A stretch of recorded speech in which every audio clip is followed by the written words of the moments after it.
At the end of the taster course, we were given a weekly diary to complete of things that we do during the day and any sort of time that we might have available. And also Zoe gave us the different options of the types of peer support that we can provide.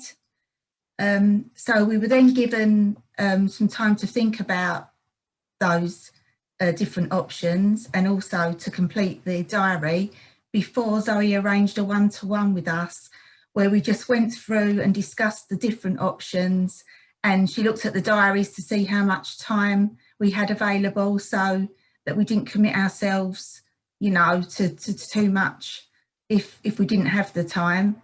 And then we were given time to fill in some forms that we had to fill in to send back to her, and decide whether we really did have the time to commit to being a peer supporter.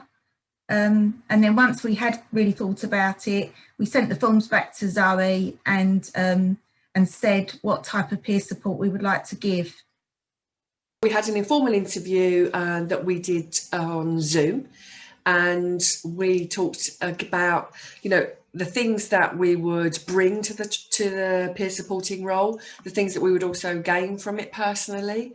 I certainly talked with Zoe about, you know, my experience as a new mum and how I thought that upon reflection I could be useful. We talked about the time commitment. Zoe also mentioned that there's a City and Guilds qualification that could be gained if that was something that we were interested in, and that we would explore that a little bit more. We talked about the DBS check that we have for going into people's homes, although currently the situation is that most of our conversations and interactions would be remote and via Zoom or FaceTime or something like that. Just the same as Mandy, we talked about the type of peer support that we could give. So for instance, I've got 2 younger children, so I wouldn't be able to just fly off in the middle of the night to go and help someone give birth. As wonderful as that would be, to be with somebody as their birth partner, it just wouldn't always be practical. And it was just about being realistic as well, because with the best will in the world, you could think, I want to do everything for everyone.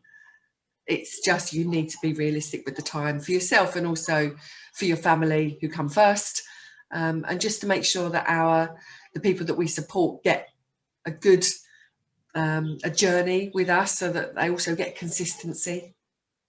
It'd be just such a great feeling to know that you're sort of helping somebody.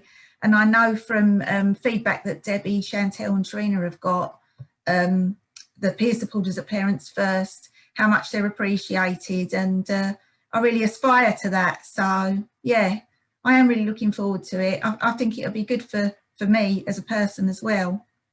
Looking forward to experiencing the training, really, because it was such a lovely group of people, and Zoe's got such a wonderful way about her of making you feel quite empowered quite quickly with little bits of information. So I'm looking forward to the training, and I'm really looking forward to being useful.